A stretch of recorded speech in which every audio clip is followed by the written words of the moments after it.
Алаяқтар танымал компаниялар мен банктердің сайттарын көшіріп, жалған беттер жасайды. Олар әлеуметтік желілерде белсенді жарнама жасап, сенімге кіруге тырысады. Кейбіреуі жасанды пікірлер жариялайды, тіпті танымал адамдардың бейнесін жасау үшін нейро желілерді қолданады. Негізгі мақсат ақшаңызды алдау арқылы иемдену.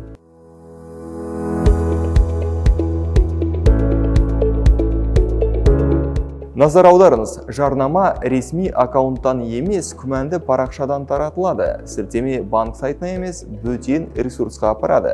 Сізге кепілдендірілген табыс уәде етіледі. Тез шешім қабылдауға асықтырады, немесе қолданбаны App Store немесе Google арқылы емес, сілтеме арқылы жүктеуді сұрайды. Бұл алаяқтық белгілері.